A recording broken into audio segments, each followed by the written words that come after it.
Bismillah,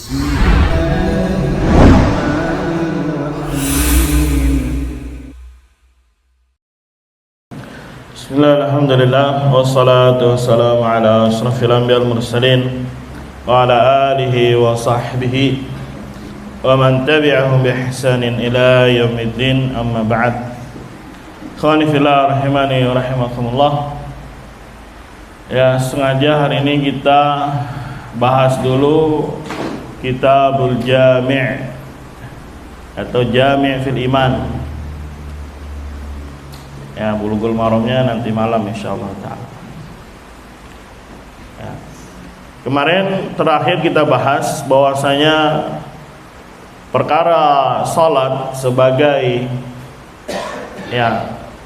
batas minimum atau standar dari sebuah amal yang dia masuk kategori penyusun iman, maka yang dipilih adalah apa? Salat. Dalilnya sudah kita bacakan baik dari Al-Quran, hadis, dan juga apa? Ijma'. 3 sudah kuat: Al-Quran, hadis, dan apa? Ijma'. Dan para sahabat yang berucap seperti itu antara lain Abu Bakar, Umar, kemudian juga Mu'adz bin Jabal, Abdurrahman bin Auf, Abu Hurairah, Abdullah ibn Jabir, dan seterusnya. Banyak dari para sahabat yang meriwayatkan atau mengatakan bahwasanya yang meninggalkan salat hukumnya apa? Kafir. Ali bin Abi Thalib, begitu juga Abdullah ibn Mas'ud, yaitu dari kalangan para sahabat, dan tidak ada yang menyelisihi mereka. Nah, ini menunjukkan ijma', kecuali kalau ada yang menyelisih. Begitu juga para tabi'in, banyak di sini sampai beberapa disebutkan oleh penulis. Sebetulnya kemarin kita baru masuk sisi pendalilan, baru 2 sebetulnya. Di sini mu'alif sebutkan sampai 15 sisi pendalilan akan masuknya sholat di dalam kategori amal pembentuk iman. Tapi kemarin karena rame-rame itu goyang lagi, dikasih sedikit subhat, kita skip, langsung maju ke depan, berkaitan dengan batilnya penisbatan kepada imam-imam bahwasanya mereka tidak mengkafirkan orang yang meninggalkan apa? Salat. Tapi sebelum kita masuk, mungkin bisa dibuka di PDF-nya halaman 142. Kita nukil ucapan Syekh bin Baz rahimahullah ta'ala. Berkata Syekh bin Baz rahimahullah, maka ijma' ini adalah aqwa dalilin, dalil yang paling kuat. Karena sebetulnya dalil kan banyak, bukan hanya Al-Quran dan hadis, tapi ditambah juga apa? Ijma'. Kenapa beliau katakan paling kuat? Karena yang namanya ijma' pasti sumbernya Al-Quran dan hadis, baik tidak diketahui maupun diketahui. Ini sudah paten kalau orang belajar usul fikih, yang namanya ijma' pasti sumbernya dari Al-Quran dan hadis, baik dia tahu atau tidak. Yang pasti ijma' sumbernya dari Al-Quran dan apa? Hadis. Terlebih lagi ini kita tahu ada sumbernya dari Al-Quran dan juga dari hadis. Ala fi hadhil mas'alah, pada perkara ini, wa asrah dalilin fiha, dan dalil yang paling gamblang. Sebab tidak ada mengiringinya ihtimal atau takwil, nggak ada kemungkinan takwil di sana, karena sudah ijma' para sahabat, begitu juga para tabi'in. Wa huwa ma yu'aqidu ma dalat alaihi zawahirun nusus bi anna al-murad bil kufur fiha al-kufrul mukhriju minal millah, sekaligus menguatkan dari apa yang telah ditunjukkan oleh nas-nas bahwasanya yang dimaukan kufur di sini adalah kufur yang mengeluarkan dari millah. Jadi bukan kufrun duna kufrin. Alasannya salah satunya lafaz kufur pakai alif lam. Beda kalau kufurnya tanwin, seperti sibabul muslim fusuq, wa qitaluhu kufrun, maka dia kufur tapi duna kufrin, artinya pelaku fasik, tidak mengeluarkan dari dinul Islam. Tapi lafaz-lafaz hadis yang ada disebutkan dengan alif lam, al kufru, maka menunjukkan kufurnya adalah kufur apa? Besar. Wa huwa yaridu ala kulli man arada sarfal tilka nusus an dhawahiriha atau wa huwa yaruddu, maka ini menolak atau membantah kepada orang yang ingin memalingkan nas-nas tersebut dari zahir nas-nas tersebut. Jadi ijma ini membantah orang-orang yang ingin memalingkan nas atau ingin mentakwil, karena telah tegak apa? Ijma. Bi annal murada kufrun duna kufrin, yang mereka maukan kufrun duna kufrin, ini dibantah. Bal hadzal ijma yujibu ala kulli munsif ar-ruju' an kulli qaulin mukhalifin lahu. Bahkan ijma ini mengharuskan kepada setiap orang yang munsif itu yang mencari insaf pertengahan, untuk kembali kepada atau terhadap setiap atau rujuk dari segala ucapan yang menyelisihinya. Dikarenakan imam-imam yang 4 dan seluruh ulama bahwasanya ijma adalah hujjah qat'iyyah la yajuzul udul anha. Ini sepakat imam-imam yang 4 dalam memilih rujukan Al-Quran, hadis dan apa? Ijma. Bahwasanya ijma termasuk dalil yang qat'i, dalil yang pasti, yang tidak boleh berpaling darinya. Faman qala minal ulama bi khilafi ma dalla alaihi hadzal ijma' la'alla lahu udhruh au ijtihaduh alladhi yu'jar alaihi. Maka kalau ada ulama yang menyelisihi apa yang telah disepakati oleh ijma tadi, barangkali dia punya uzur, barangkali dia beristihad yang dia bisa diberi pahala atasnya. Lakin hadzal uzur qad zala amman ittala'a ala hadzal ijma' wa waqafa alaihi. Akan tetapi uzur ini hilang bagi orang yang telah ittala'a, artinya memahami atau melihat akan ijma ini dan berhenti di atas ijma. Ya, intinya kata Syekh bin Baz, ijma ini termasuk dalil yang paling kuat untuk menunjukkan batalnya keislaman seseorang yang meninggalkan apa? Salat. Kemudian di bab berikutnya beliau menghadirkan siyak. Siyak itu konteks. Kenapa para sahabat ditanya menjawab bahwasanya yang meninggalkan salat itu kufur? Pasti akan ada konteks pertanyaan. Kita bacakan contohnya satu saja. Dari Mujahid ibn Jabir rahimahullah, dari Jabir ibn Abdullah. Afwan, tadi Anda bilangnya Abdullah ibn Jabir, tapi yang benar Jabir ibn Abdullah. Qala qultu lahu, aku katakan kepada Jabir, maka na yufarriqu bainal kufri wal iman indakum minal a'mal ala ahdi Rasulillah sallallahu alaihi wasallam. Apa yang membedakan antara kufur dengan iman di sisi kalian dari sebuah amalan di masa Rasul sallallahu alaihi wasallam? Qala, maka Jabir berkata, as-salah. Jadi membedakan antara iman dan kekufuran di masa Nabi adalah apa? Salat. Jadi para sahabat menjawab atau mengeluarkan statement itu pasti ada konteks, ada sebab akibat. Nah, ini salah satu konteksnya. Ketika ditanya oleh para tabi'in apa yang membedakan antara iman dengan kekufuran, adalah apa? Salat. Jadi sebetulnya banyak sisi pendalilan bahwasanya orang yang meninggalkan salat secara mutlak, ya walaupun dia malas, maka hukumnya apa?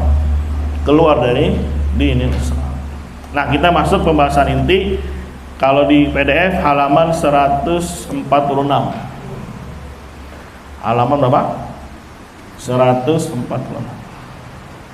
Fi butlani ma nusiba lil a'immah ats-tsalatsah min tarki takfiri tarki salah kaslan wa tahawunan. Tentang batilnya apa yang dinisbatkan kepada imam-imam yang 3 dari meninggalkan, mengkafirkan orang yang meninggalkan salat karena malas, wa tahawunan, sama malas. Karena banyak dari kalangan mutaakhirin, lihat, yang terjadi perselisihan itu terjadinya di mana? Mutaakhirin, orang belakang, yang menisbatkan tidak ada pengkafiran kepada orang yang meninggalkan apa? Salat karena malas tadi. dan yang mereka nisbatkan kepada ulama-ulama besar yang sebagaimana dinukil kemarin dari siapa aja? Abu Hanifah, siapa lagi? Imam Malik dan Imam siapa? Imam Syafi'i. Ya, kalau kita lihat apa yang mereka screenshotkan itu, ya memang itu nggak tahu kata Pak Saiman dari Syekh Utsaimin ya. Pak Haji Robi juga ngirim tuh yang ada lingkaran hijaunya, itu ucapan siapa? Iya, yang kemarin dikirimin screenshotnya kan dikasih garis hijau tuh, itu ucapan siapa? Syekh Utsaimin, Pak Saiman yang antum ketik itu. Ya, iya screenshot saja, kemudian kirim, ngambil di Google aja gitu kan. Anggaplah itu dari Syekh Utsaimin rahimahullah. Apakah nggak ada ucapan Syekh Utsaimin yang jelas menerangkan bahwasanya yang meninggalkan sholat walaupun malas kafir? Ada nggak? Ada nggak videonya? Banyak videonya. Ya. Nah, kemudian anggaplah itu punyanya Syekh Utsaimin rahimahullah taala. Beliau ya secara pembelajaran itu pasti mengandung hikmah. Ketika orang masukin kisruh begini ribut, kemudian saya sedikit menyimpulkan bahwasanya terjadi khilaf A, B, C, ulama A, ulama B, ulama C begini dan seterusnya. Tapi kenapa bagian bawahnya tidak diterjemahkan? Dia hanya menyimpulkan ada silang pendapat, berarti nggak boleh kalian begini dan seterusnya. Terserah saya milih pendapat yang mana. Kan gitu ujungnya. Ya, yang dimaukan dengan menukilkan perselisihan itu apa? Supaya kalian apa? Jangan ya menghancurkan atau jangan menuduh kami begini karena kami memilih pendapat bahwasanya tidak apa? Tidak kafir. Bawahnya tidak diterjemahkan, padahal itu bagian penting. Yang di situ disebutkan hadhihi mas'alah apa di situ? Azimah atau kabirah. Coba kita lihat teksnya. Mana dia? Setelah menukil beberapa pendapat, nah, wa idza kanat hadhil mas'alah min masailin niza', apabila masalah ini adalah masalah yang terjadi silang pendapat atau keributan besar gitu, fal wajib nih, lihat hikmahnya, anggaplah ini punyanya Syekh Utsaimin. Fal wajib radduha ila kitabillahi ta'ala wa sunnati rasulih sallallahu alaihi wasallam. Maka yang wajib adalah mengembalikan kepada Al-Qur'an, kepada apa? Sunnah. Kasih dalilnya di situ, fa in tanaza'tum fi syai'in farudduhu ila Allah atau fa hukmuhu ila Allah. Kalau kalian silang pendapat di dalamnya, maka kembalikan urusannya, hukumnya kepada siapa? Kepada Allah. Ya, nggak apa-apa disebutkan di awal karena memang itu yang sudah tertanam, yang sudah tersebar bahwasanya ada khilaf begini. Nah, termasuk hikmah pengajaran. Kemudian apa? Kalau memang kejadiannya seperti itu, kembalikan kepada Allah, kembalikan kepada Al-Qur'an, kembalikan kepada hadis. Kenapa bagian itu tidak diterjemahkan? Ya, hanya menerjemahkan bagian atas. Ya, Abu Hanifah ngomong begini, Imam Malik ngomong begini, Imam Syafi'i ngomong begini, Imam Ahmad begini. Kemudian di framing dikesankan bahwasanya perkara ini khilafiyah, terserah saya mau pilih yang mana. Jangan hantam saya. Ya, jangan boikot saya. Kan ujungnya seperti itu. Ya, walaupun tidak terucap mana ya, tapi yang dimaukan begitu akhirnya. Atau lebih parah lagi yang dimaukan nanti sholat jangan masuk ke dalam apa? Amal. Nanti ujung-ujungnya lagi akhirnya apa? Orang nggak sholat, nggak ngapain, tetap dianggap sebagai apa? Muslim, walaupun tidak terucap. Itu akan menjadi arah ujung dari sebuah pembahasan. Padahal ini masalah-masalah yang sifatnya apa? Besar, yang harus dikembalikan ke dalam Al-Quran dan hadis. Nah, sekarang kita tinjau apakah betul penisbatan tersebut kepada Abu Hanifah, kepada Imam Malik, kepada Imam Syafi'i, atau bahkan kepada Imam Ahmad. Yang pertama langsung kita bahas dari Imam Ahli Ra'i Abu Hanifah, namanya Nu'man ibn Thabit. Ya, Abu Hanifah mafhum adalah Imam Ahli Ra'i kata beliau, termasuk a'immah murji'ah. Langsung dituduh poin, bahwasanya beliau memang dalam konsep iman hanya bilang qaulun wa i'tiqadun. Amalnya gimana? Nggak masuk, dikeluarkan. Dan ini disinggung oleh Ibnu Abdul Bar dalam kitabnya At-Tamhid, bahwasanya beliau berkata ajma'a ahlul fiqh wal hadis ala anna al-iman qaulun wa amal wa la amal illa binniyah. Sepakat ahlul fikih dan hadis, iman itu harus qaul, harus amal, ya, dan tidak ada amal kecuali dengan niat, berarti hati. Illa kecuali ma dzukira. Lihat lafadznya ma dzukira. Apa yang disebut, maksudnya yang apa kontroversi gitu yang diomongin, diucapkan dari Abi Hanifah dan teman-temannya, fa innahum zahabu ila anna ta'at la tusamma imanan. Dia berpendapat bahwasanya iman atau taat tidak masuk dalam kategori iman. Jadi memang dari awalnya beliau mengatakan amal sudah apa? Gak masuk secara teori. Walaupun nanti secara praktek ternyata apa? Betul, maka disebut dengan murji'ah apa? Fuqaha. Jadi udah anggapnya ucapan dari Imam Abu Hanifah tidak terpakai karena memang dari awal konsepnya seperti itu. Ya, kalau dia menisbatkan ini ucapannya dari Abu Hanifah, maka kita bantah dari awal memang konsep yang dimiliki Abu Hanifah amal tidak apa? Tidak masuk secara teori. Tapi secara praktek gimana? Ya, bagus gitu. Makanya disebut murji'ah fuqaha. Kenapa murji'ah fuqaha? Katanya amal nggak masuk, tapi dibahas juga pahalanya, azabnya, iqabnya kalau dia meninggalkan. Maka disebut murji'ah fuqaha. Murji'ah fuqaha. Itu selesai sudah. Kalau dinisbatkan kepada Abu Hanifah, maka kita tidak bisa terima, tidak bisa teranggap karena memang beliau dari awal sudah mengeluarkan apa? Amal.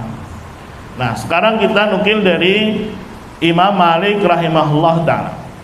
Yansibu katsirun minal mutaakhirin ilal Imam Malik adama takfiri tariki shalah kasran wa tahawunan.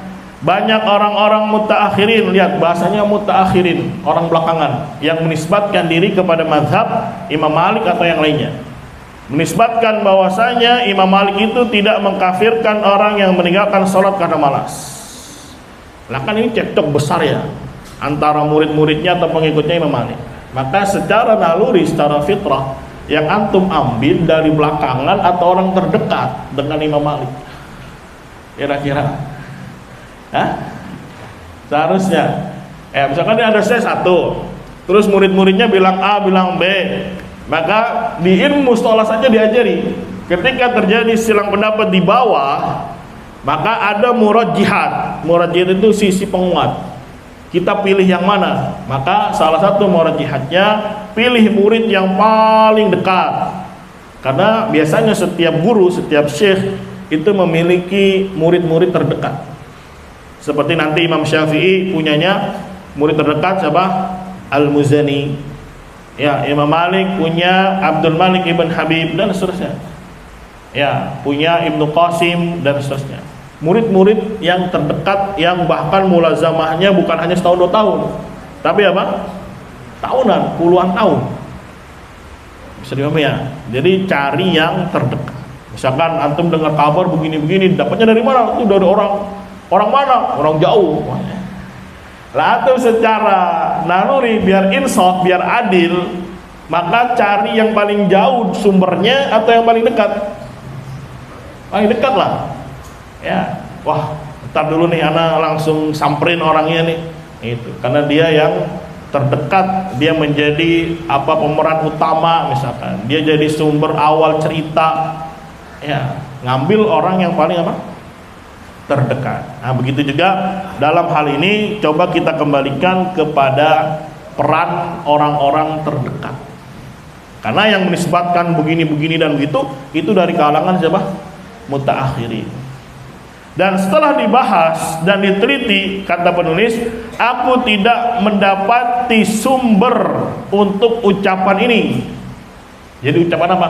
Bahwasanya ada sumber mengatakan Imam Malik tidak mengkafirkan, tidak didapati sumbernya. Nanti kita baca. Yang ada langsung beliau menghukumi bunuh, hukum bunuh dan seterusnya. Begitu juga nanti dari murid-murid terdekatnya memberikan seperti kesimpulan. Jadi yang diambil kesimpulannya dari murid-murid apa? Terdekat. Jadi kalau ada lafaz misalkan Imam Malik berpendapat tidak kafir begini-begini, nggak ada. Nanti kita akan lihat bukti-buktinya. Bahkan yang aku dapati menyelisihi dari ucapan yang mengatakan tidak dikafirkan. Bahkan ucapan Imam Malik sesuai dengan ijma para sahabat.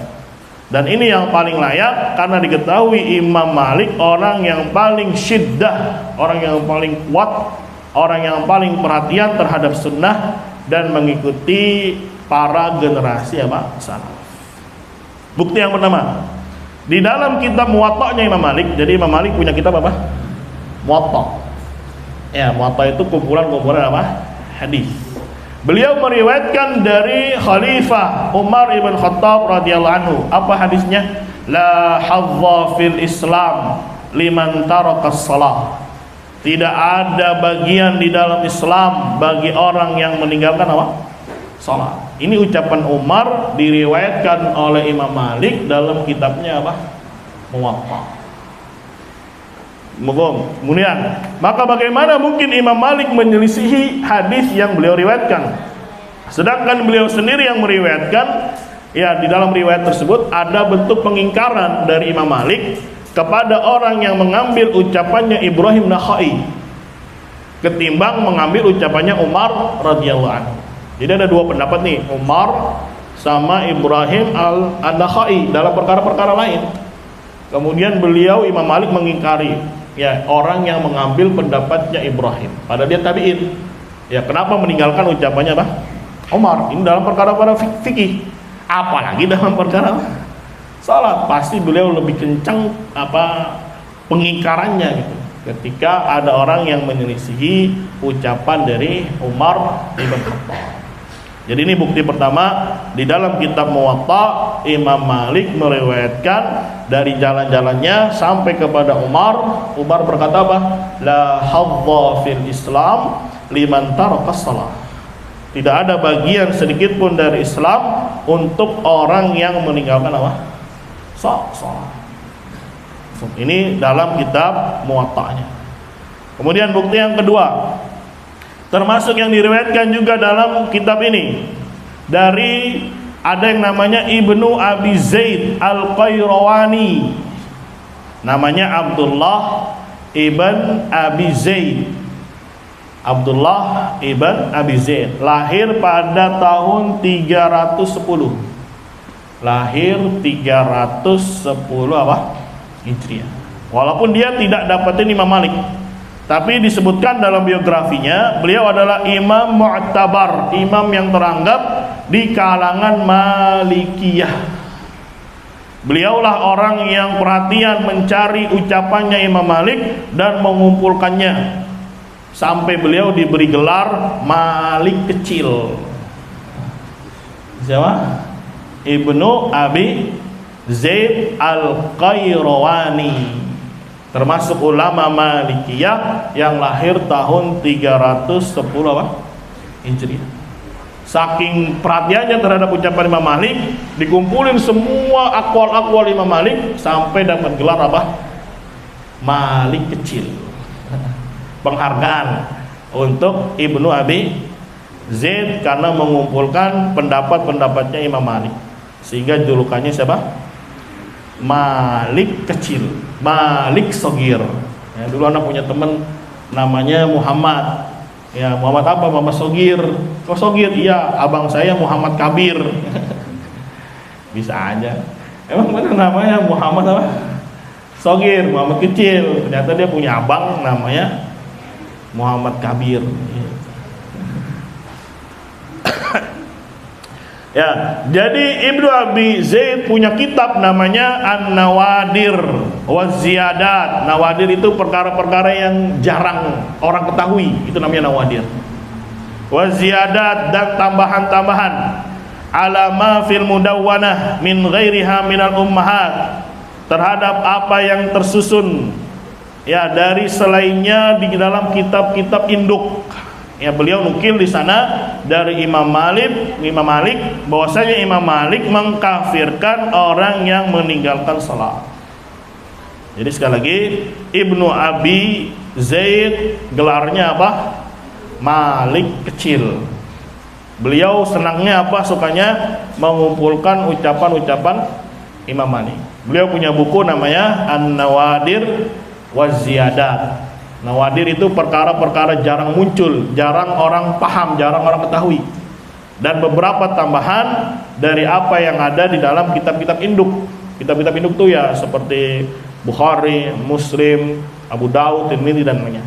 Ada beberapa yang nawadir yang jarang muncul atau belum disebut, atau ada tambahan, beliau tambah di situ.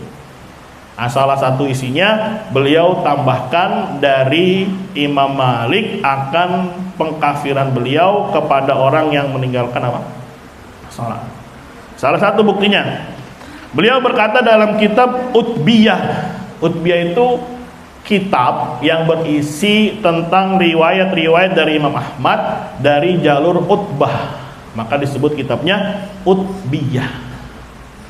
Jadi ada kitab fikih namanya Utbiyah, berisi tentang ucapan-ucapan Imam Malik tapi dari jalur Utbah, sehingga nama kitabnya apa? Utbiyah. Ya, dari Qasim, karena Ibn Abi Zaid itu tidak ketemu Imam Malik. Karena dia aja lahir tahun 300 berapa? 10. Sedangkan Imam Malik meninggal 190-an Hijriah. Jadi hampir 100 tahun gak ketemu. Tapi melalui perantara. Melalui Utbah, kemudian dari Ibnu Qasim, baru dari Imam Malik.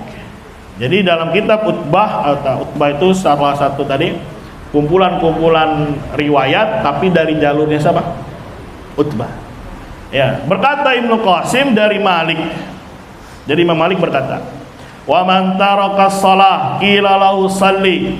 Barang siapa yang meninggalkan salat, maka katakan kepada dia shalli, salatlah. Fa in shalla wa illa qutila. Kalau dia salat alhamdulillah, kalau enggak bunuh dia. Itu yang ada lafaz-lafaz dari Imam Malik. Ya, enggak ada lafaz-lafaz penyebutan bahwasanya saya tidak mengkafirkan orang yang meninggalkan salat, enggak ada. Yang ada lafaz-lafaz seperti ini. Jadi kalau ada orang yang meninggalkan salat, kata Imam Malik, katakan kepada itu orang itu salatlah. Kalau salat alhamdulillah, kalau enggak dia main dibunuh. Tapi jangan main bunuh-bunuh aja, bukan individu yang bunuh. Ya, setelah diangkat kepada siapa? Ada hakim. Wa man qala la usalli, kalau dia berkata saya enggak mau salat, ustutiba, dimintai tobat. Fa in shalla, kalau dia salat alhamdulillah, wa illa qutil. Kalau enggak mau dibunuh dia. Wa kadzalika man qala la atawaddau. Begitu juga bagi orang yang berkata saya tidak mau wudu. Dia salat tapi tidak mau wudu. Sama, lakukan seperti itu. Ini lafaz-lafaz yang ada pada Imam Malik. Kemudian diambil kesimpulan bahwasanya Imam Malik tidak mengkafirkan, hanya memberikan hukum bunuh. Makanya kemarin kan yang di-share hukum Imam Malik adalah apa? Dibunuh. Nah, ini kan yang menyimpulkan orang-orang belakangan sebetulnya. Tapi nanti kita ambil ucapan terdekat, orang-orang terdekat dari murid-murid terdekat Imam Malik. Karena mereka yang paling layak untuk menyimpulkan kondisi gurunya. Kenapa? Karena kan berteman terus. Beda orang-orang yang mana? Belakangan, nggak ketemu langsung. Jadi kalau lafaz langsung bahwasanya saya tidak mengkafirkan pelaku orang yang meninggalkan sholat, itu nggak ada memang dari Imam Malik. Yang ada cerita-cerita seperti ini. Kalau ada orang yang meninggalkan sholat, panggil, bilang sholat. Kalau sholat alhamdulillah, kalau enggak diapain? Kata Imam Malik, dibunuh. Terus dari mana kesimpulan bahwasanya Imam Malik tidak mengkafirkan? Langsung dibilang Imam Malik hukumnya adalah atau berkata bunuh ini. Kalau Abu Hanifah penjara hukumnya. Nah, itu kan dari orang belakangan sebetulnya, dari orang-orang belakangan. Mafhum? Kemudian lagi berkata Al-Qayrawani, itu tadi Ibnu Abi Zaid dalam kitab yang sama, tapi yang sekarang yang berkata Ibnu Habib. Kalau tadi Ibnu Qasim. Jadi Imam Malik punya beberapa murid, salah satunya Ibnu Qasim dan Ibnu Habib, orang-orang terdekat. Ya, bahkan disebut termasuk kibar ulama Malikiyah. Ya, termasuk fuqaha Malikiyah, ibaratnya pentolan setelah Imam Malik. Karena para imam ini setelah meninggal itu punya murid-murid besar. Nah, salah satunya tadi Ibnu Qasim, yang sekarang Ibnu Habib, namanya Abdul Malik Ibn Habib. Jadi ketika kasus seperti ini, kita kembalikan kepada orang-orang terdekat. Jangan cuma orang-orang mutakhir. Kalau ada pun tadi misalkan anggap itu punyanya Syekh Utsaimin, ya Syekh Utsaimin menceritakan apa yang sudah terjadi. Kemudian beliau berikan ujangan bahwasanya ini perkara besar, ya mempengaruhi iman seseorang, maka kembalikan kepada Al-Quran, kembalikan kepada apa? Hadis. Nah, jadi kalau menerjemahkan atau menukil itu jangan sepotong-sepotong. Ini udah kebiasaan mereka sudah. Kayak kemarin masalah kasus syubhat, ya cuma menukil hadza masalah khilafiyah, misalkan al-udzur bil jahal masalah khilafiyah. Padahal Syekh sedang berbicara masalah memerangi, bukan masalah memberi apa? Memberi nama. Nah, begitu. Jadi dilihat masalah secara apa? Ya, total, bukan separuh-separuh. Nah, sekarang kita nukil dari Ibnu Habib. Dia berkata, wa amma tariqus shalah idza amarul imam biha faqala la usalli falyuqtal. Adapun orang yang meninggalkan salat apabila seorang imam, lihat nih ada tambahan imam, berarti yang memanggil dia memang pemimpin, memerintahkan dia salat, kemudian dia berkata aku tidak mau salat, maka hendaklah orang ini dibunuh.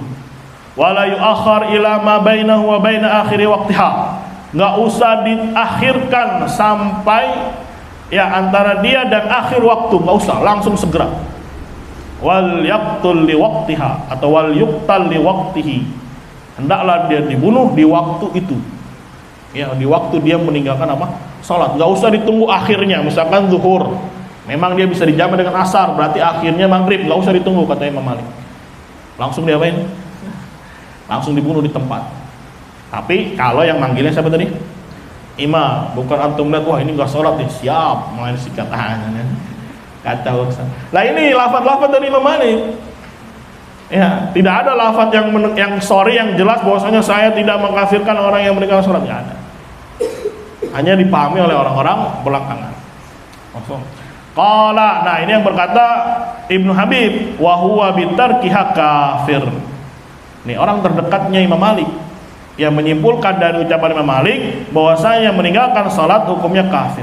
Tarkuha jahidan au mufarritan au mudayyi'an au mutahawinan. Orang yang meninggalkannya karena menentang, karena malas, karena menyia-nyiakan atau karena bergampang-gampangan. Ya.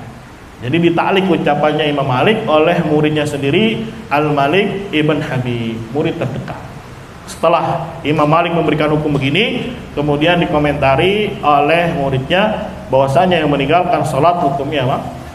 Kafir. Karena dalilnya laisa bainal abdi wa bainal kufri illa tarkus shalah. Tidak ada antara seorang hamba dan kekufuran kecuali meninggalkan apa? Salat.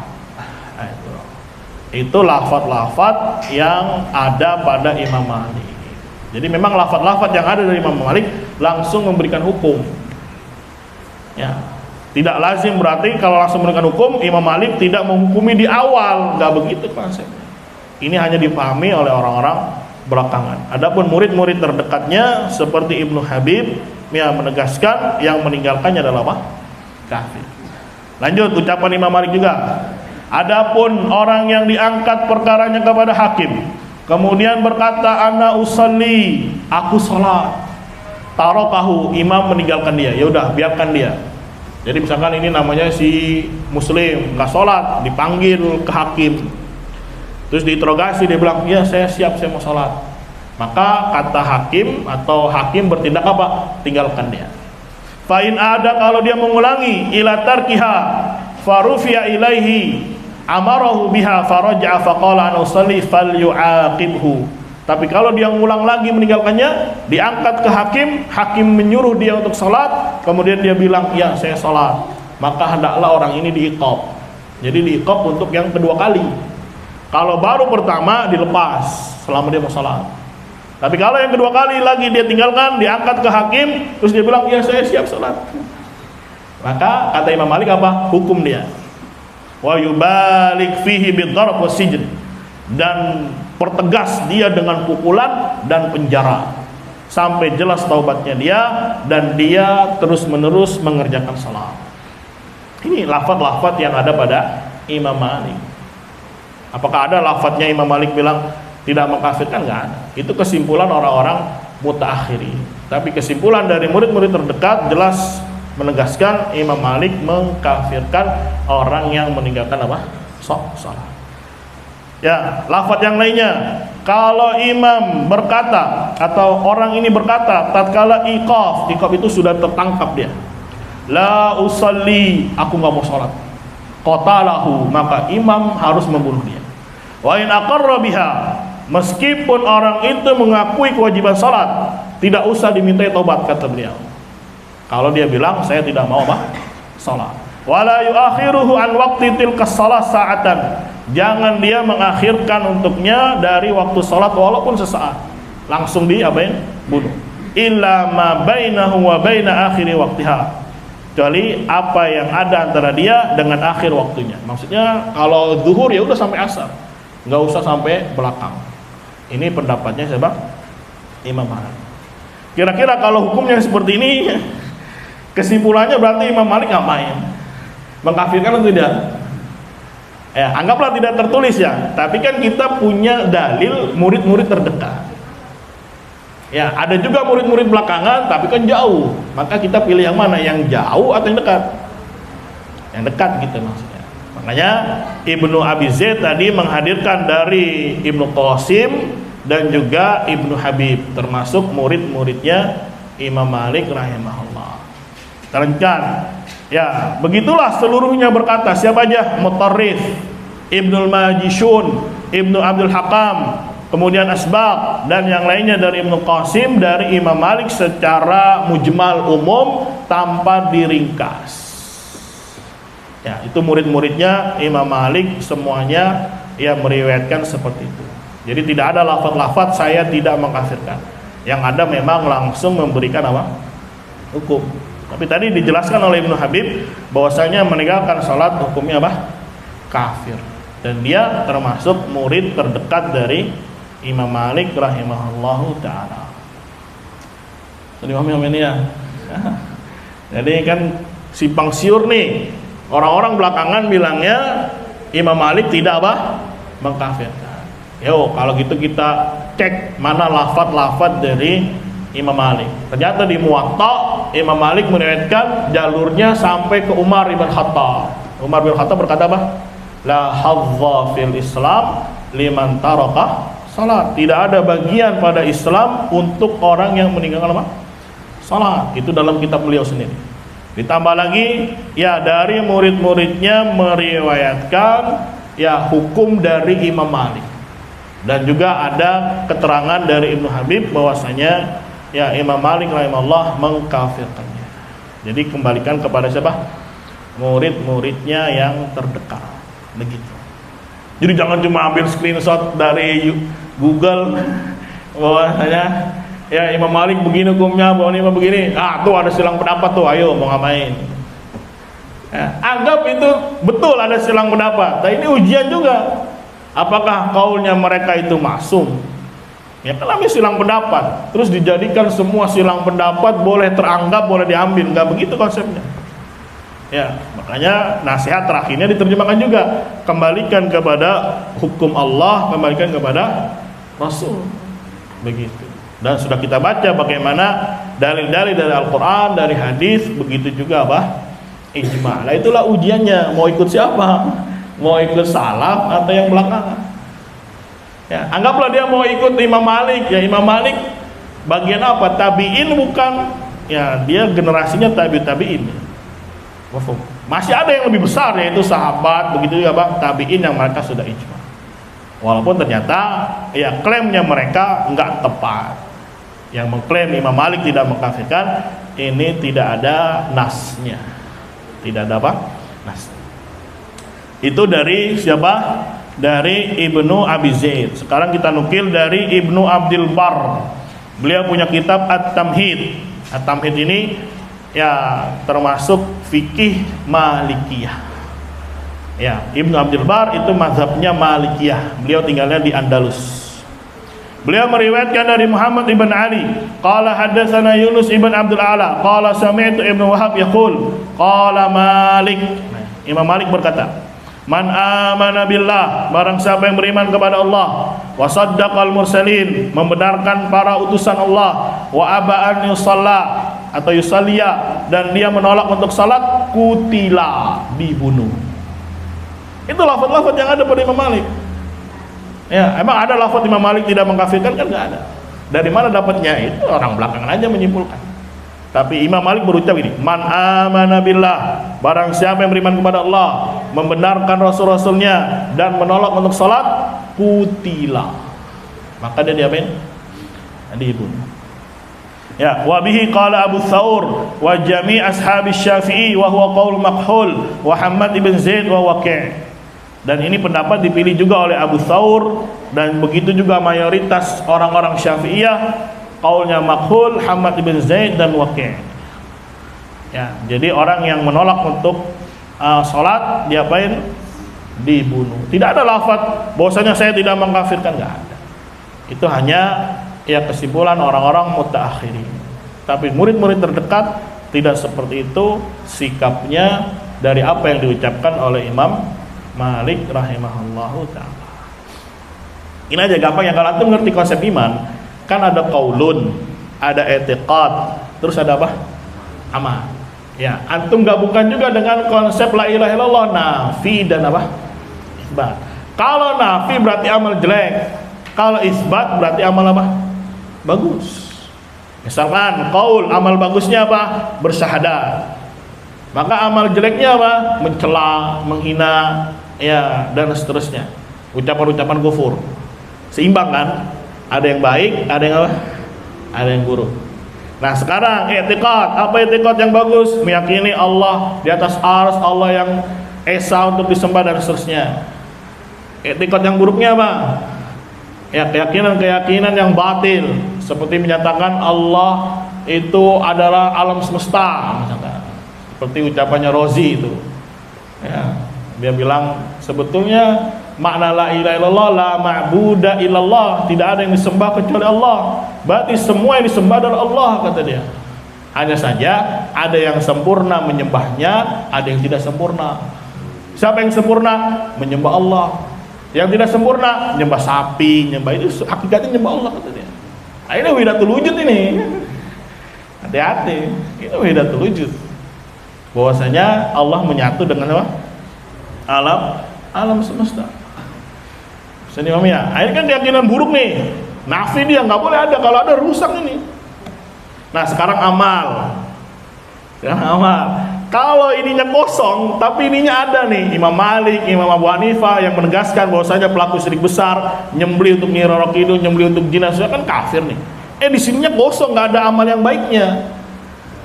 Lah gimana jadinya? Kan nggak imbang nanti. Kenapa? Jadi semuanya amal walaupun ditinggalkan nggak masalah. Kan gitu. Jadi nggak ada compare-nya, nggak ada perbandingannya. Kalau qaul kan ada perbandingannya, yang baik dan yang buruk. Kalau i'tiqad ada perbandingannya, yang baik dan yang buruk. Begitu juga harusnya amal ada. Kalau sholat saja, kalau yang meninggalkannya nggak masalah, ya berarti nggak ada plot untuk ngisi di sini. Ya, mafhum. Jadi cuma ada nafi aja. Anggaplah dia juga meyakini bahwasanya melakukan syirik besar adalah kufur. Berarti nggak ada temannya di sini. Nanti ujung-ujungnya percuma amal. Ya sudah dua saja. Itu sebetulnya ujung dari pangkal ya yang mereka gaung-gaungkan akhirnya. Walaupun mereka nggak ngaku, ya namanya maling, mana ada yang ngaku kan. Kalau ngaku penjara apa? Penuh. Ya, kan nggak fair kalau cuma ngambil screenshotan doang terus bilang ini adalah khilaf, kemudian ya sudah namanya khilaf, terserah saya dong. Nggak gitu konsepnya. Salaf itu punya pandangan yang tajam. Kalau misalkan sholat saja dianggap tidak masalah, waduh, berarti amal-amal yang lain gimana? Min babil aula nggak masalah. Akhirnya nggak apa-apa nggak sholat, nggak begini. Ya, sholat aja nggak masalah. Ya, makanya kadang ada yang bahasa halusnya, ayo sholat nomor 2 ya akhi, gitu dia. Yang pertama adalah apa? Syahadat. Diajak sholat, dibilang sholat nomor apa? Nomor 2. Nah, itu udah kena virus apa sebetulnya? Irja, walaupun di kalangan awam ada yang begitu. Ingat sekali dulu anda waktu kecil apa SMP lah. Nah bapak anda dulu kan konveksi banyak tamu kan, ya diajakin sholat gitu kan, sholat, katanya, sholat nomor 2 waktu itu ya. Ya kayaknya nggak mau sholat juga nih, yang penting sudah apa? Bersahada. Ini rusak akhirnya. Orang bergampang-gampangan melakukan semua maksiat karena nggak masalah. Apalagi ditambah ini, ya perbuatan jeleknya juga nggak masalah juga. Nyembelih Nyiral Qadir nggak masalah. Ya nazar untuk selain Allah nggak masalah. Doa kepada selain Allah nggak masalah. Akhirnya amal jadinya apa? Nggak ada nilainya. Yang hanya bernilai ucapan atau apa? Ini. Tapi setelah digali lagi, ucapan juga mereka anggap kalau kufur nggak masalah selama dia jahil. Etikot juga sama, kalau dia jahil nggak masalah. Karena ada kalangan murjiah ya yang mengklaim wahdatul wujud nggak kafir dengan alasan jahil. Coba itu dirontokin semua, kaul dirontokin, etikot dirontokin, amal dirontokin. Apa yang tersisa dari Islam kalau gitu? Nggak ada pembatal di Islam nanti. Ya, orang bilang Isa adalah Allah atau Isa adalah satu dari yang 3, kalau dia jahil nggak masalah. Orang meyakini wahdatul wujud nggak masalah. Yang penting dia sholat, yang penting sudah bersahada. Orang nyembelih untuk Nyiral Kidul nggak masalah, dia jahil. Lah, apa yang tersisa? Hah? Apa jawaban yang tersisa? Ya, ucapan aja udah, yang penting saya sudah ngomong. Atau yang tersisa cuma KTP nanti, kan parah ujung-ujungnya. Itu antum hadirkan lawazim seperti itu. Walaupun dia nggak ngomong, antum hadirkan gitu.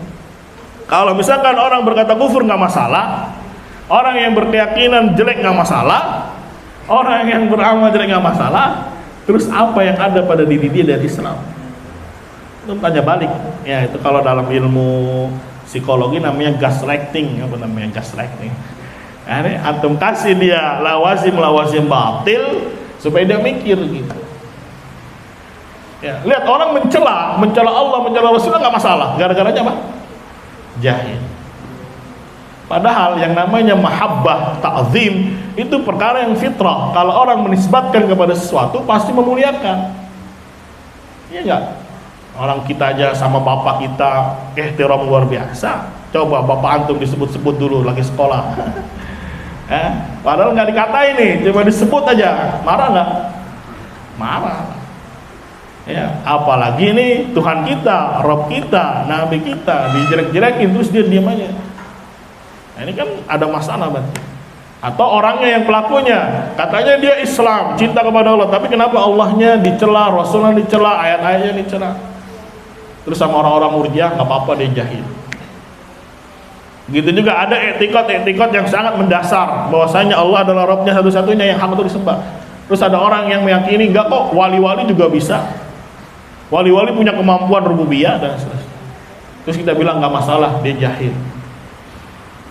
Orang nyembelih untuk Nyiral Qadir nggak masalah, dia jahil. Apa yang tersisa jadinya? Nah itu termasuk ya kita paparkan lawazim supaya dia mikir gitu. Bahwasanya selama ini apa yang mereka gaungkan itu fatal akibatnya. Jadi jangan marah kalau dibilang pengusung kekufuran itu.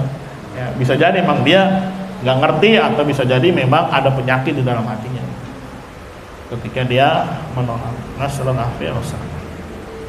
Lanjut lagi, ya bukti lain dari Hasan ibn Thawab, termasuk ulama Malikiyah. Dia bertemu Imam Malik nih, Imam Ahmad. Dia tanya Imam Ahmad tentang laki-laki yang berkata ana mukmin, saya orang mukmin, muqirrun bi anna shalah alayya fardun wajib. Saya meyakini bahwasanya salat atasku itu wajib, wala usolli, tapi aku enggak mau salat. Faqala, maka Imam Malik apa? Imam Ahmad berkata apa? Yustatabu salasata ayyam, dimintai tobat selama 3 hari. Fa in shalla, kalau salat alhamdulillah, wa illa kutil. Kalau tidak maka dia diapain? Dibunuh. Jadi ini Hasan ibn Thawab ini termasuk Malikiyah. Ketemu Imam Malik. Kita Malik lain. Ketemu Imam Ahmad. Nanya ke Imam Ahmad, wah Imam, contoh ya katanya, kalau ada laki-laki bilang saya mukmin dan saya meyakini Allah mewajibkan saya sholat, tapi saya nggak mau sholat. Kata Imam Ahmad apa? Dimintai tobat berapa lama? 3 hari. Kalau sholat, alhamdulillah. Kalau enggak, dia apa? Dibunuh. Aku katakan, ya kata siapa? Hasan ibn Thawab. Inna Malikan hudditsanu annahu qala, bahwasanya Imam Malik diceritakan dari beliau bahwasanya beliau berkata, idza taraka salatan hatta yadhhaba waqtuha qila lahu tusalli wa illa qutilta. Ya, apabila dia meninggalkan salat sampai keluar waktunya, katakan kepada dia, salatlah kamu, kalau enggak kamu dibunuh. Fa in shalla, kalau salat alhamdulillah, kalau enggak dibunuh. Jadi ini hukum dari Imam Malik, enggak usah ditunggu 3 hari. Tapi Imam Ahmad nunggu berapa lama? 3 hari. Ada silang pendapat di sana. Ya, ini lafaz-lafaz dari Imam Malik. Enggak ada tuh lafaz Imam Malik tidak mengkafirkan, enggak ada. Nah, itu hanya kesimpulan orang-orang apa? Mutaakhiri. Paham sampai sini? Kemudian Imam Ahmad balas, adapun dalil aku ya ada hadisnya Umar alladzi adhabu ilaihi. Kenapa saya pilih 3 hari? Karena dalil saya dalil dari Umar bin Khattab ketika beliau memberikan tenggang waktu 3 hari kepada orang yang murtad. Bukan orang yang meninggalkan salat, tapi orang yang apa? Murtad. Berkata Hasan, hadza tarku salatin. Tapi ini kita lagi ngomongin masalah meninggalkan apa? Salat. Kata Imam Malik apa? Imam Ahmad, al-murtad akbar min hadza kullih. Murtad itu lebih besar dari ini semua. Ya, dari salat, dari apa? Murtad lebih besar. Maksudnya Imam Ahmad gimana? Yang besar aja dikasih waktu 3 hari, apalagi kecil. Seharusnya ya minimal 3 hari atau lebih. Tapi Imam Malik berpendapat nggak usah 3 hari, langsung. Jadi Imam Ahmad mengkritisi pendapatnya Imam Malik dalam memberikan hukuman. Bukan sedang membahas ya penamaannya Imam Malik seperti apa, enggak. Itu mah sudah diketahui ibaratnya, ma'ruf. Tapi yang dikritisi oleh Imam Malik, Imam Ahmad, ya kenapa langsung dibunuh? Padahal dalil orang murtad sesuai dengan hadisnya Umar itu ditunggu berapa lama? 3 hari. Itu yang dikritisi. Tapi tidak mencela atau menolak hikayat yang diceritakan oleh Hasan dari siapa? Imam Malik. Hanya saja ada silang pendapat di dalam melakukan eksekusinya. Bukan sedang membahas masalah penamaannya, Imam Malik nggak bahas ke sana gitu. Hanya ngebahas tentang hukuman. Orang-orang belakangan malah menyimpulkan bahwasanya Imam Malik tidak mengkafirkan orang yang meninggal salat. Padahal hukumnya keras sekali nih Imam Malik nih. Nggak usah ditunggu-tunggu 3 hari, nggak usah ditunggu sampai waktunya habis jamaah, nggak, langsung aja di waktu itu. Ya, untuk siapa yang menegakkannya? Seorang imam. Betul. Ya, kita lanjutkan. Imam Malik tidak membantah cerita yang diriwayatkan dari Imam Malik. Imam Ahmad tidak membantah cerita yang diriwayatkan dari Imam Malik tentang membunuh orang yang meninggalkan salat. Hanya saja Imam Ahmad menyelisihi dalam perkara berapa lama waktu dimintai tobat. Nah, ini menunjukkan subutnya cerita ini dari Imam Malik di sisi Imam Ahmad. Jadi sudah tersebar bahwasanya Imam Malik memang hukumnya seperti itu. Jadi yang ada itu bukan masalah ya Imam Malik tidak mengkafirkan, nggak ada riwayat yang seperti itu. Yang ada riwayatnya Imam Malik langsung memberikan hukum. Adapun kesimpulan yang paling tepat yang murid-murid terdekat, sebagaimana tadi dikatakan Ibnu Habib, wa huwa bitarkiha kafir. Dan dengan meninggalkan salat maka dia hukumnya kafir.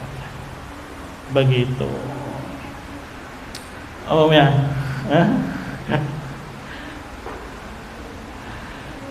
Nah, juga sekarang sedikitlah penutup. Dan termasuk juga ya dari ulama-ulama besar yang mensahihkan atau mendukung pendapatnya Imam Malik dan batilnya yang mengatakan Imam Malik tidak mengkafirkan. Salah satunya ucapannya At-Tahawi. Imam Tahawi ini lahir 239 Hijriah. 239 Hijriah. Beliau berkata sebagian hufat, para penghafal ucapan-ucapan Imam Malik, inna min madhabi Malik anna man taraka salatan muta'ammidan li ghairi udhrin hatta kharaja waqtuha fa huwa murtad wa yuqtalu illa ayusalliha. Sesungguhnya termasuk mazhabnya Imam Malik bahwasanya orang yang meninggalkan salat karena sengaja tanpa adanya udzur sampai keluar waktunya, maka dia murtad dan dibunuh kecuali dia mau mengerjakan salat.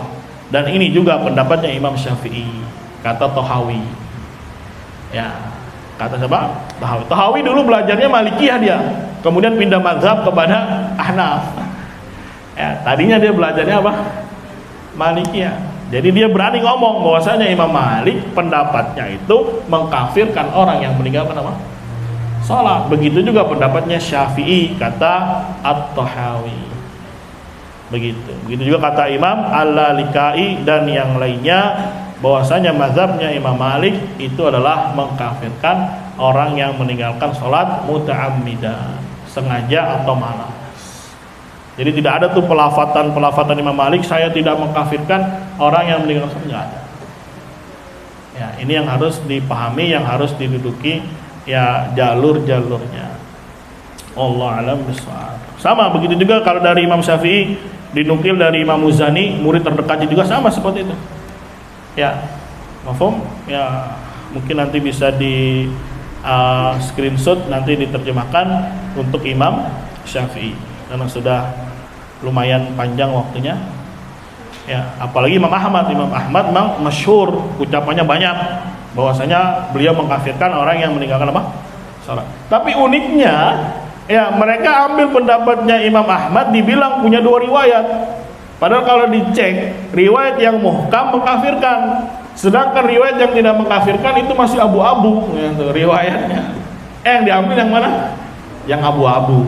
Akhirnya berkesimpulan jumhur ulama Abu Hanifah, Malik, Syafi'i dan satu riwayat dari Imam Ahmad tidak mengkafirkan.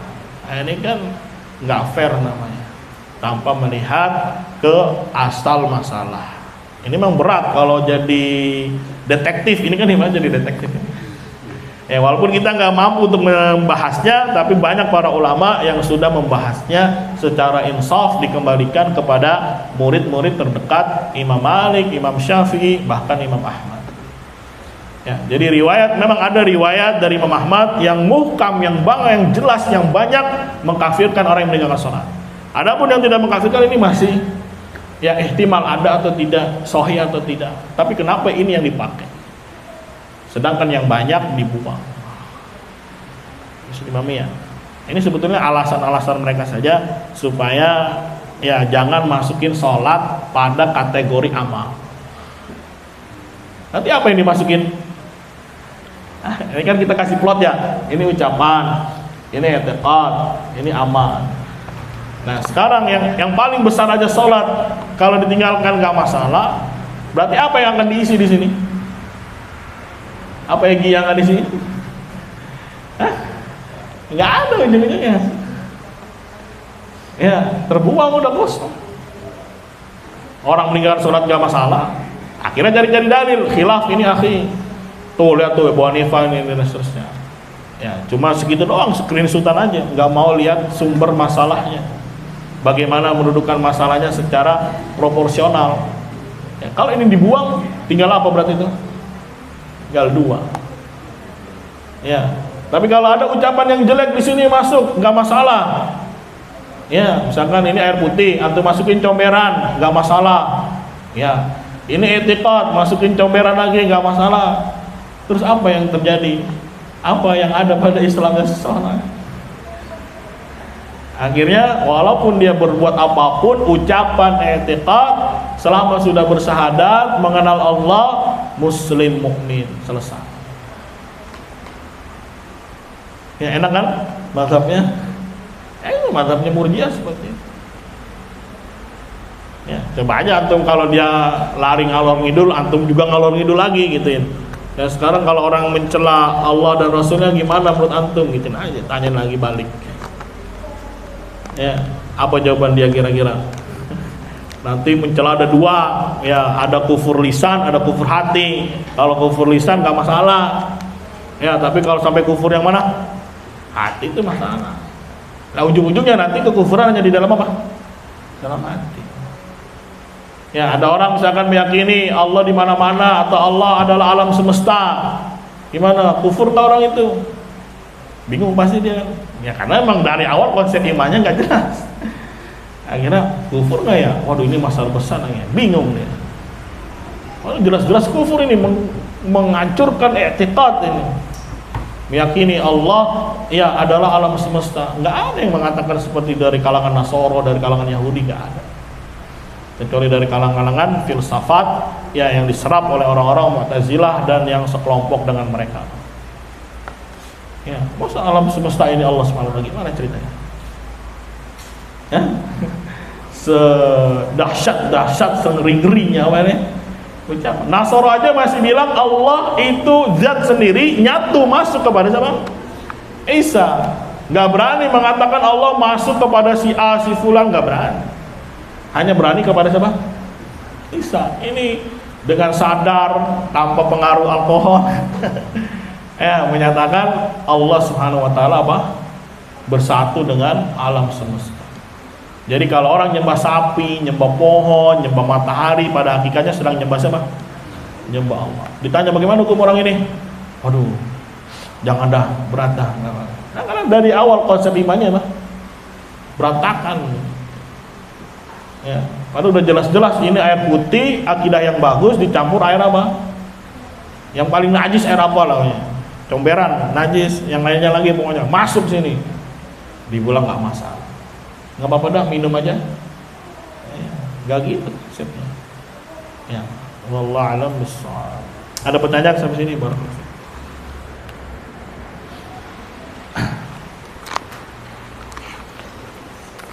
Ya, semoga kurang lebihnya terjawab ya Bang Nopri. Jadi nggak etis lah, nggak ilmiah kalau cuma screenshot apa, cuma screenshot Google kemudian dijadikan landasan hukum. Udah gitu nerjemahinnya nggak lengkap, itu nggak total. Ya, karena ini masalah besar ya, pengaruh terhadap keimanan apa? Seseorang. Makanya betul-betul punya sumber baik Al-Quran, hadis dan ijma, kan gitu, biar jelas sandaran hukumnya. Ya, sebetulnya kalau membahas masalah Murji'ah bukan hanya masalah sholat saja kan. Ya, masalah-masalah yang lain ini, seperti tentang kufurnya ucapan, kufurnya i'tiqad, semuanya dipukul rata. Masalah-masalah khofiyah, masalah hati, ujung-ujungnya nggak ada pembatal keislaman. Ujung-ujungnya tidak ada apa? Pembatal keislaman.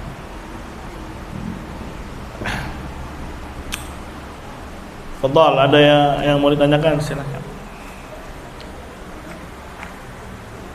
Tambahan sedikit lagi faedah. Ya, yang mereka nukil, anggaplah ini terjadi silang pendapat di kalangan mereka. Lah Imam Malik, Imam Syafi'i, Imam Ahmad itu masih mengkategorikan atau semuanya sepakat amal jadi apa? Inti. Sedangkan Murji'ah memang dari awalnya ini sudah rusak udah sih. Hanya saja begitulah, ketika ada penyakit dalam hati cari-cari yang mutasyabih sebagai pegangan. Padahal pegangan mereka sangatlah lemah, sangat lemah. Begitu. Ya, semoga bisa terjawab dan antum bisa simpulkan. Ya, nggak apa-apa antum bantah mereka pelan-pelan. Ya, apakah betul ada riwayat dari Imam Malik yang mana sumbernya bahwasanya beliau jelas-jelas tidak mengkafirkan? Ada nggak lafadz sorihnya, lafadz yang jelas? Begitu. Ya, mafhum. Ya, jangan hanya kesimpulan orang-orang mutaakhirin, kesimpulannya orang-orang apa? Belakangan. Tapi kita lihat jauh ke belakang akar masalahnya. Begitu. Wallahu a'lam bishawab. Ya.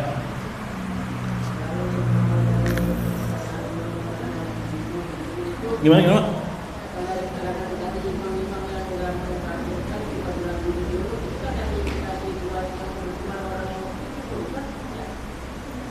Kurang jelas lah.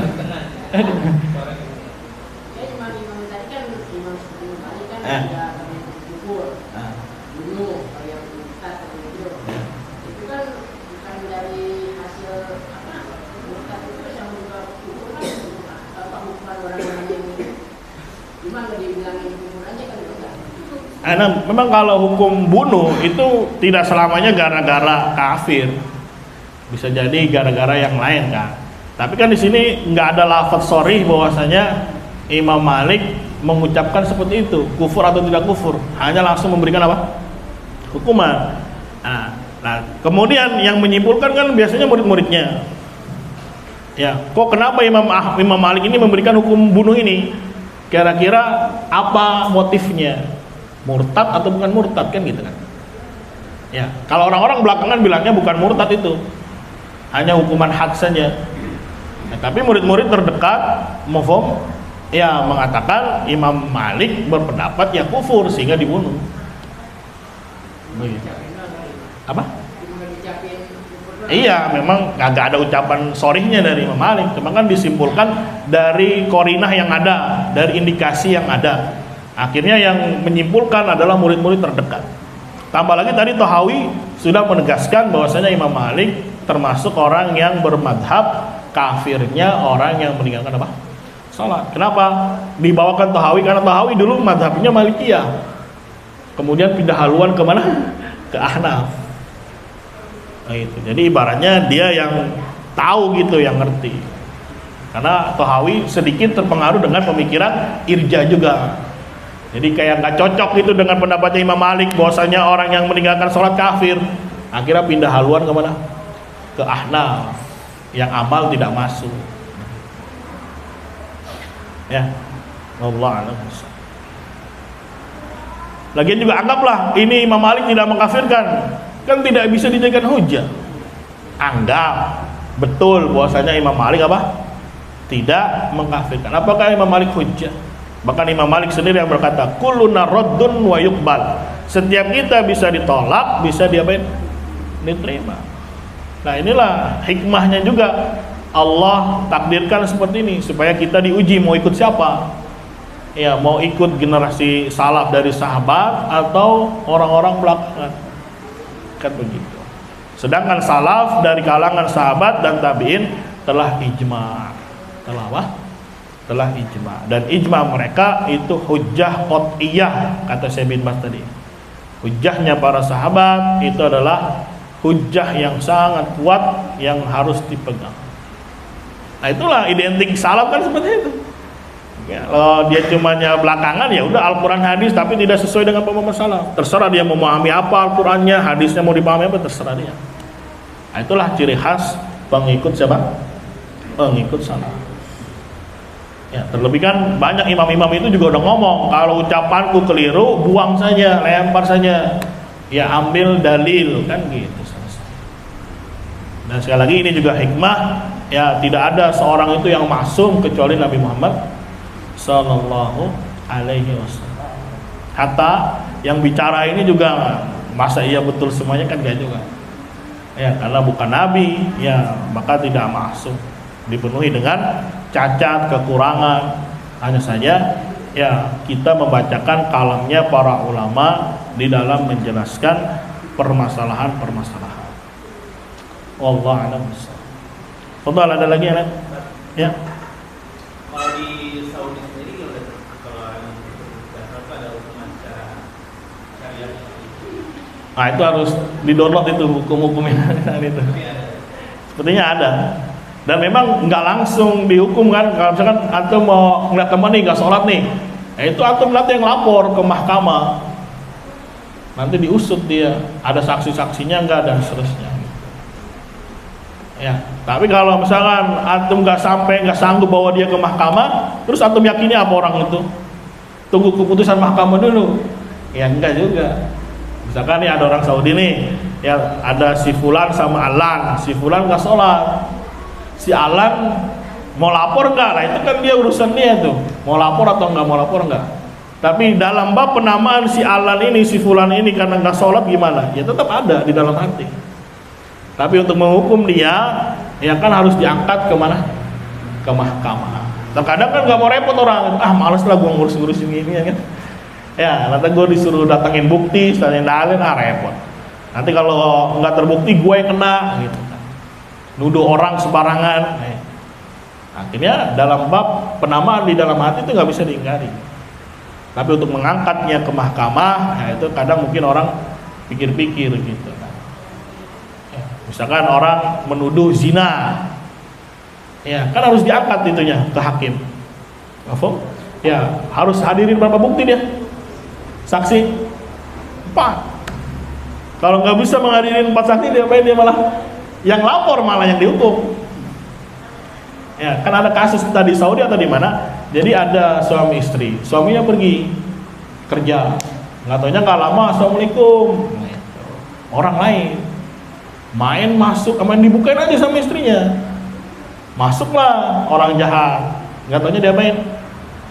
Diperkosa. Ya, zina kan jatuhnya diperkosa. Suaminya ngelapor ke mahkamah. Ya, apa kata hakim? Suruh hadirkan berapa? 4 saksi. Nggak bisa. Tapi dia ngeyel, dia lah penzinanya, dia lah pemerkosanya, ketangkap orangnya emang. Tapi dihukum nggak? Yang pemerkosanya? Enggak. Kenapa? Karena si suami tidak bisa menghadirkan apa? 4 saksi. Jadi yang dihukum siapa? Suaminya. Kira-kira menurut antum adil atau tidak nih? Padahal yang harus yang dihukum adalah siapa? Pemerkosa, malah yang dihukum siapa sebenarnya? Suami. Karena tidak bisa menghadirkan 4 saksi. Kira-kira adil atau tidak menurut antum? Nah, ini ketetapan Allah nih, hukum Allah nih. Kalau misalkan dihukum buatan, yang dihukum siapa? Pemerkosa, entah 8 tahun, 10 tahun, dan seterusnya sidang. Ayo, kira-kira adil nggak itu? Dipikir. Ya, hukum Allah pasti adil. Ya, kenapa? Dari sisi mana? Ini memberikan iqab kepada suami karena tidak mendidik istri dengan baik. Ya, kalau ada orang assalamualaikum ketok-ketok, tanya dulu siapa gitu, main bukain aja. Jadi yang kena hukum siapa? Suami. Jadi harus didik itu suami. Kalau ada orang ya ketok-ketok, jangan langsung dibuka. Nanti dia jahat gimana ya? Kan tok doang, main bukain aja. Nah, kalau dia mau mencuri, mau ngapa-ngapain, salah siapa? Tanya dididik. Ya, kalau ada orang ketok-ketok, assalamualaikum, tanya dulu nih siapa. Ya, ini anak dapat sendiri ketika di Yaman, anak ketok rumah orang, tok, assalamualaikum, nggak langsung dibuka. Ya, dia bilang min, gitu dia bilangnya. Ya, harusnya kan man, siapa? Tapi kalau orang Yaman bilangnya min. Ya, lahjah itu dialek. Dia bilangnya bukan man, tapi min, gitu. Anda bilang fulan, ya. Oh, kata dia tunggu, nggak ada suaminya, udah tutup lagi, kita pulang. Ya, nah ini salah suami karena tidak mendidik apa? Istri. Jadi ini adil, hukum dari Allah itu adil. Ya kalau menurut kita perasaan, masya Allah, yang memperkosa siapa, yang dihukum siapa? Insya Allah. Ya. Yang angkat tangan siapa? Nggak mau? Ya Pak.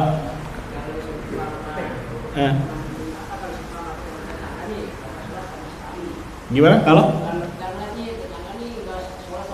Ya.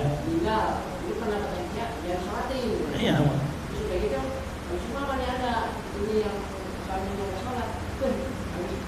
Bisa. Iya.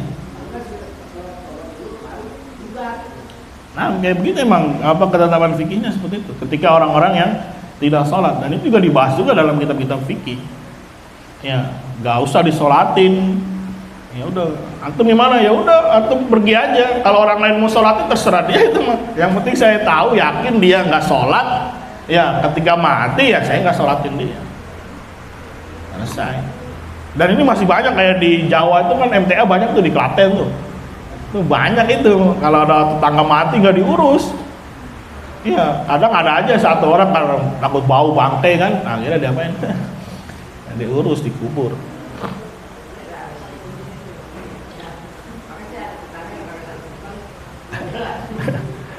Yang penting antum tahu kalau dia memang nggak sholat. Ya. Walaupun di rumah ya, di rumah juga nggak sholat ya. Karena ada orang yang sholat tapi nggak berjamaah. Sholatnya di rumah. Emang kita yakin dia di rumah kagak, di mana? Di masjid juga kan. Atau sholatnya cuma Idul Adha doang karena ada daging, ya sama ini tuh. Nggak bisa. Kan ada orang sholatnya cuma setahun 2 kali katanya. Idul Fitri sama apa? Idul Adha. Karena baju baru ya. Allah, hari. Ada yang berpendapat bahwanya ketika menampakkan tentang ukuran zahir itu menjadi 3, yaitu kesyirikan, kekufuran, dan Islam. Kenapa kita hanya menghukumi kekufuran dan kesyirikannya, tapi yang Islamnya tidak kita bahas? Kayaknya semalam udah dibahas dah. Gimana tadi? Yang berpendapat Zohir. zahirnya tentang zahir, jadi dia berpendapat bahwa itu punya 3, kekufuran, kesyirikan, dan Islam.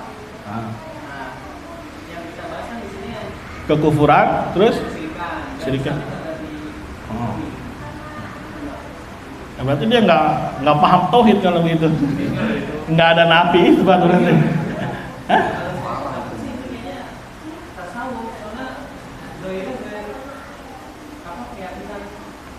Iya, jadi ujung-ujungnya keyakinan kan yang harus dinilai. Misalkan nih namanya Bambang. Ya, pasti akan ada zahir imma sholat, puasa, haji, syahadat. Itu zahir pertama kan. Terus zahir yang berikutnya dia melakukan kekufuran, melakukan kesyirikan. Terus mana yang kita kedepankan? Gitu kan? Ya, yang A apa yang B kan? Ya, kalau orang Murji'ah pilihnya mana? Yang ini, yang sholat, puasa, syahadat. Kenapa? Karena menurut mereka kekufuran ini masih khafi, tempatnya di hati, gitu. Lah hati kita nggak tahu dia gimana. Ya sudah, zahir lawan khafi, pilihnya yang mana? Zahir. Lah nanti ujung-ujungnya berarti kekufuran cuma di dalam apa? Dalam hati. Iya nggak? Misalkan ada orang kentut nih, berobat lagi sholat. Lah, sholat kentut. Lah mana nih yang pilih nih? Dia sholat atau kentut nih? Ya, terus dia bilang kentut itu masih sama. Kalau jelas-jelas bunyi berobot. Iya, bau lagi apak. Nah ini kan nggak ngerti konsep apa? Nafi dan isbat. Betul ini air putih. Kalau dicampur comberan menang mana? Comberan sudah pasti. Gini aja nih, antum ya dikasih 1000 kebaikan tentang seseorang. Terus ada 1 yang jelek. Kira-kira secara naluri antum lebih condong 1000 atau 1? Ya itu karakter manusia itu. Ya, apalagi karakter manusia yang paling lemah itu wanita.